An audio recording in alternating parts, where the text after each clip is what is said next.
লাগাতার আন্দোলনের হুমকির পর অবশেষে দেশের লাখ লাখ সরকারি চাকরিজীবীর জন্য একটি সুস্পষ্ট এবং চূড়ান্ত ডেডলাইন ঘোষণা করা হয়েছে। প্রিয় সরকারি চাকরিজীবী ভাই ও বোনেরা, আজকের সকালের আপডেট নিউজে আপনাদের স্বাগতম। যারা আমাদের চ্যানেলে নতুন তারা এখনই চ্যানেলটি সাবস্ক্রাইব করুন। আর হ্যাঁ, অবশ্যই কমেন্ট করে জানাবেন আপনারা কে কোন জেলা থেকে আমাদের ভিডিওটি দেখছেন। তবে চলুন কথা না বাড়িয়ে আজকের সর্বশেষ সংবাদটি জেনে নিন। সরকারি কর্মচারীদের লাগাতার আন্দোলনের ডাক এবং প্রশাসন অচল করে দেওয়ার মতো চরম উত্তেজনাকর পরিস্থিতির মাঝে আজ সকালে একটি অত্যন্ত গুরুত্বপূর্ণ ও জরুরি বৈঠকে বসে প্রধানমন্ত্রী তারেক রহমান চাকুরিজীবীদের উদ্দেশ্যে অত্যন্ত স্বস্তিদায়ক এবং তাৎপর্যপূর্ণ দুটি সুখবর দিয়েছেন। বিগত অন্তর্বর্তীকালীন সরকার তাদের মেয়াদকালে সরকারি চাকুরিজীবীদের নতুন পে স্কেল বাস্তবায়নের লক্ষ্যে 40,000 কোটি টাকার একটি বিশাল এবং সুনির্দিষ্ট বাজেট বরাদ্দ রেখেছিল। কিন্তু পরবর্তীতে নবনির্বাচিত সরকার দায়িত্ব গ্রহণের পর দেশের সামগ্রিক এবং বৈশ্বিক অর্থনৈতিক পরিস্থিতি বিবেচনায় নিয়ে সেই বিপুল পরিমাণ বরাদ্দকৃত অর্থ থেকে জ্বালানি খাতসহ বিভিন্ন অত্যন্ত জরুরি খাতে ভর্তুকি প্রদানের কঠিন সিদ্ধান্ত গ্রহণ করে। সরকারের এই আকস্মিক সিদ্ধান্তে পে স্কেল বাস্তবায়নের বিষয়টি সম্পূর্ণ অনিশ্চিত হয়ে পড়ায় সারা দেশের সকল স্তরের সরকারি চাকুরিজীবীদের মাঝে প্রবল আকারে ক্ষোভ এবং চরম অসন্তোষের সৃষ্টি হয়। পরিস্থিতি এতটাই নিয়ন্ত্রণের বাইরে চলে যাওয়ার উপক্রম হয় যে কর্মচারীরা জরুরি ভিত্তিতে একাধিক বৈঠকে বসেন এবং কর্মচারী মহলের শীর্ষ নেতৃবৃন্দ থেকে দাবি আদায়ের লক্ষ্যে সর্বাত্মক আন্দোলনের চূড়ান্ত ডাক দেওয়া হয়। কর্মচারীদের এই কঠোর অবস্থানের ফলস্বরূপ রাষ্ট্রের পুরো প্রশাসনিক কাঠামোতে এক ধরনের অচলাবস্থা তৈরি হওয়ার প্রবল আশঙ্কা দেখা দেয়। পরিস্থিতি বিবেচনায় নিয়ে এবং একটি সম্মানজনক সমাধানের লক্ষ্যে পে কমিশন, অর্থ মন্ত্রণালয়ের ঊর্ধ্বতন কর্মকর্তা এবং সরকারের শীর্ষ নীতি নির্ধারকদের নিয়ে প্রধানমন্ত্রী তারেক রহমান আজ সকাল 10 ঘটিকায় তার কার্যালয়ে একটি অত্যন্ত জরুরি ও উচ্চ পর্যায়ের বৈঠকের ডাক দেন। এই দীর্ঘ এবং শ্বাসরুদ্ধকর বৈঠকে সরকারি চাকুরিজীবীদের জীবনযাত্রার মান উন্নয়ন, বর্তমান ঊর্ধ্বমুখী মূল্যস্ফীতির সাথে সমন্বয় করে যৌক্তিক হারে বেতন বৃদ্ধির পাশাপাশি আনুষঙ্গিক বিভিন্ন সুযোগ সুবিধা নিয়ে অত্যন্ত গভীরভাবে এবং চুলচেরা বিশ্লেষণ করে আলোচনা করা হয়েছে। শুধু তাই নয়, কবে এবং কিভাবে এই নবম জাতীয় বেতন স্কেল কার্যকর করা হলে সরকারি চাকুরিজীবীদের দীর্ঘদিনের পুঞ্জীভূত আর্থিক সংকটের একটি স্থায়ী ও টেকসই সমাধান করা সম্ভব হবে, সেই অত্যন্ত সংবেদনশীল বিষয়গুলো নিয়েও আজকের এই বৈঠকে চূড়ান্ত এবং সুস্পষ্ট দিক নির্দেশনা উঠে আসে। বৈঠকে অত্যন্ত গুরুত্বপূর্ণ আলোচনা চলাকালীন প্রধানমন্ত্রী তারেক রহমান দেশের বর্তমান অর্থনৈতিক কাঠামোর কথা বিবেচনা করে একই সঙ্গে বর্তমান 20টি গ্রেড সংখ্যা তাৎক্ষণিকভাবে পরিবর্তন না করে আপাতত শুধুমাত্র একটি আংশিক বেতন স্কেল বাস্তবায়নের প্রস্তাবের কথা অত্যন্ত স্পষ্ট এবং জোরালো ভাষায় উপস্থিত সকলের সামনে তুলে ধরেন। তিনি অত্যন্ত সহমর্মিতার সাথে বলেন, দেশের সাধারণ মানুষ, কৃষক এবং প্রান্তিক জনগোষ্ঠীকে বৈশ্বিক মূল্যস্ফীতির চরম কষাঘাত থেকে স্বস্তি দিতে এবং দেশের সার্বিক অর্থনীতি সচল রাখতে আমরা বাধ্য হয়েই বিভিন্ন খাতে ভর্তুকি প্রদানের লক্ষ্যে 40,000 কোটি টাকার বেশি অঙ্কের অর্থ বরাদ্দ রেখেছি। তবে এর মানে এই নয় যে রাষ্ট্রের মূল চালিকা শক্তি সরকারি চাকুরিজীবীদের বঞ্চিত করা হবে। তাদের বেতন যে বৃদ্ধি করা হবে এটা এখন শতভাগ নিশ্চিত একটি বিষয় এবং সরকার এই বিষয়ে সম্পূর্ণ প্রতিশ্রুতিবদ্ধ। যেহেতু ইতিমধ্যে পে কমিশন ও অর্থ মন্ত্রণালয়ের মধ্যে একটি অত্যন্ত ফলপ্রসূ বৈঠক অনুষ্ঠিত হয়েছে, তাই এই বৈঠককে কেন্দ্র করে দীর্ঘদিনের সকল বেতন বৈষম্য ও সমস্যার সমাধান করতে নতুনভাবে এবং জোরে সোরে তৎপরতা চালিয়ে যাচ্ছে সরকারের সংশ্লিষ্ট সকল মহল। বিশ্বস্ত সূত্রে জানা গেছে, প্রধানমন্ত্রীর তরফ থেকে অর্থ মন্ত্রণালয়কে এই বিষয়ে দ্রুত এবং দৃশ্যমান পদক্ষেপ নেওয়ার জন্য প্রবল চাপ দেওয়া হয়েছে। সাধারণ কর্মচারীদের দৈনন্দিন কষ্টের কথা বিবেচনা করে জরুরি ভিত্তিতে নির্দেশ দেওয়া হয়েছে যেন কর্মচারীদের মূল বেসিক বা সর্বনিম্ন বেতন 20,000 টাকা নির্ধারণ করে খুব দ্রুততম সময়ের মধ্যে একটি আংশিক বেতন বৃদ্ধির গ্যাজেট প্রকাশ করা হয়।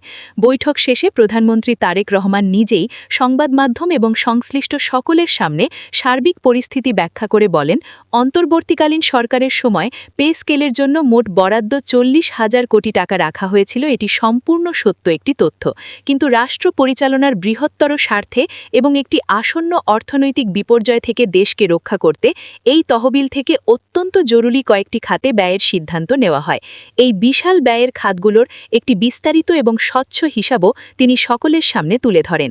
তিনি জানান, আন্তর্জাতিক বাজারে জ্বালানি তেলের চরম অস্থিরতার কারণে দেশের জ্বালানি নিরাপত্তা নিশ্চিত করতে এবং পরিবহন ও নিত্যপণ্যের দাম সাধারণ মানুষের হাতের নাগালে রাখতে জ্বালানি খাতের জন্য ভর্তুকি হিসেবে 24,000 কোটি টাকা ব্যয় করতে হয়েছে।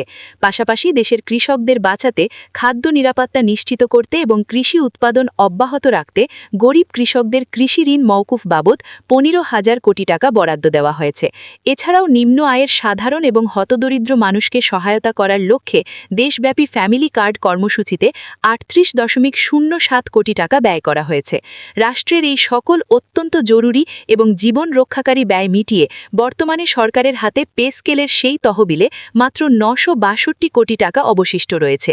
এই সামান্য পরিমাণ অর্থ দিয়ে দেশের এত বিপুল সংখ্যক কর্মচারীর জন্য পূর্ণাঙ্গ বেতন বৃদ্ধি করা কোনোভাবেই সম্ভব না হলেও কর্মচারীদের তাৎক্ষণিক স্বস্তি দিতে এই অর্থ এবং অন্যান্য খাত থেকে কিছু অর্থ সমন্বয় করে শুধুমাত্র আংশিক বেতন স্কেল বাস্তবায়নের একটি অত্যন্ত বাস্তবসম্মত প্রস্তাবনা আজকের বৈঠকে উঠে আসে।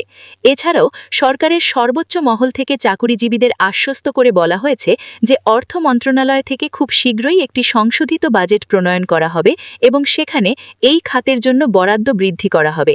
এতে করে সরকারি চাকুরিজীবীদের মূল বেসিক সর্বনিম্ন 20,000 টাকা বৃদ্ধির যে চূড়ান্ত দিক নির্দেশনা দেওয়া হয়েছে তা বাস্তবায়নে বেশ কয়েকটি কার্যকরী পদক্ষেপ নেওয়া অত্যন্ত সহজ হবে। অর্থ মন্ত্রণালয়ের দায়িত্বশীল সূত্র থেকে অত্যন্ত দৃঢ়তার সাথে বলা হয়েছে, আমরা মাননীয় প্রধানমন্ত্রী তারেক রহমানের নির্দেশ মোতাবেক এই বেতন বৃদ্ধির সকল কার্যক্রম সর্বোচ্চ অধিকার দিয়ে বাস্তবায়ন করব। আমাদের নেওয়া এই নতুন দিক নির্দেশনাগুলো দেশের লাখ লাখ সরকারি চাকুরিজীবীর আর্থিক ভাগ্য পরিবর্তন করতে ব্যাপকভাবে সহায়ক হবে বলে আমরা দৃঢ়ভাবে বিশ্বাস করি। তারা আরও জানান, দীর্ঘদিন ধরে বেতন কাঠামোতে যে সকল জটিল সমস্যা ও পাহাড়সম বৈষম্য বিরাজমান ছিল, সেই সকল সমস্যাই আমরা ধাপে ধাপে এবং পর্যায়ক্রমে বাস্তবায়ন করে চিরতরে সমাধান করব। কিন্তু বর্তমান সামষ্টিক অর্থনীতির নাজুক অবস্থা বিবেচনায় কোনোভাবেই রাতারাতি একটি আংশিক বেতন স্কেল ও সংশোধিত বাজেটের সব দাবি একসাথে বাস্তবায়ন করা সম্ভব নয়।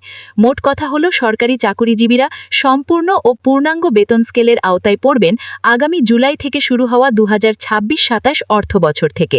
এই পূর্ণাঙ্গ বেতন স্কেল যখন বাস্তবায়িত হবে তখন তা কর্মচারীদের আর্থিক সক্ষমতা অভাবনীয়ভাবে বৃদ্ধি করবে এবং তাদের দীর্ঘদিনের জীবনযাত্রার সম্পর্কিত সকল সমস্যার সমাধান করতে ব্যাপক ও যুগান্তকারী ভূমিকা রাখবে।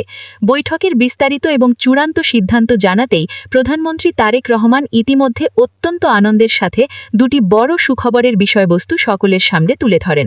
প্রথম সুখবরটি প্রধানমন্ত্রীর সরাসরি নির্দেশক্রমে পে স্কেল বাস্তবায়নের একটি নতুন এবং সুনির্দিষ্ট ডেডলাইন ঘোষণা করা হয়েছে। এই নতুন সিদ্ধান্ত অনুযায়ী ঈদের ছুটির পরপরই জাতীয় সংসদে একটি আংশিক বাজেট সংশোধন করা হবে, যেখানে বর্তমানে অবশিষ্ট থাকা 962 কোটি টাকা এবং সরকারের রাজস্ব খাত থেকে আরও কিছু বাজেট বৃদ্ধি করে আপাতত আংশিক বেতন স্কেল বাস্তবায়ন করার দৃঢ় প্রতিশ্রুতি গ্রহণ করা হয়েছে।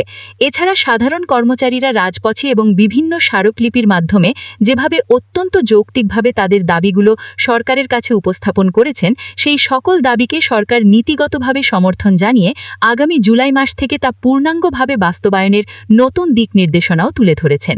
প্রধানমন্ত্রী তারেক রহমান অত্যন্ত স্পষ্ট এবং জোরালো ভাষায় দেশবাসীকে আশ্বস্ত করে বলেন, আমাদের নেওয়া এই যুগান্তকারী সিদ্ধান্তগুলো সরকারি চাকুরিজীবীদের আর্থিক গতি ফেরাতে এবং তাদের হারানো ক্রয় ক্ষমতা ফিরিয়ে দিতে সম্পূর্ণভাবে সক্ষম হবে।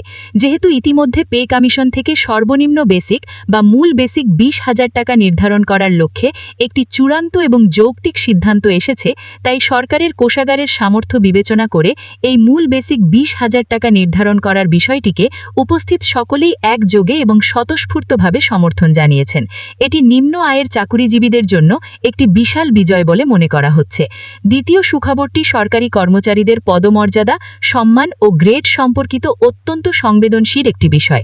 বর্তমান 20টি গ্রেড সংখ্যা পরিবর্তন করে এটি কমিয়ে আনার বিষয়ে সরকারের ভেতরের বিভিন্ন আমলাতান্ত্রিক মহল থেকে শুরুতে নেতিবাচক সিদ্ধান্ত বা তীব্র আপত্তি আসলেও প্রধানমন্ত্রী তারেক রহমান অত্যন্ত সাহসিকতার সাথে এবং দূরদর্শিতার পরিচয় দিয়ে বলেন, আমরা হয়তো বর্তমান অর্থনৈতিক সীমাবদ্ধতার কারণে এখনই এই মুহূর্তে এটি নিয়ে কাজ করতে সক্ষম নই, কিন্তু আমি ব্যক্তিগতভাবে বিশ্বাস করি যে দীর্ঘদিনের আমলাতান্ত্রিক জটিলতা দূর করতে এবং প্রশাসনে গতিশীলতা আনতে অবশ্যই সরকারি চাকুরিজীবীদের গ্রেড সংখ্যা যৌক্তিকভাবে পরিবর্তন করা একান্ত প্রয়োজন।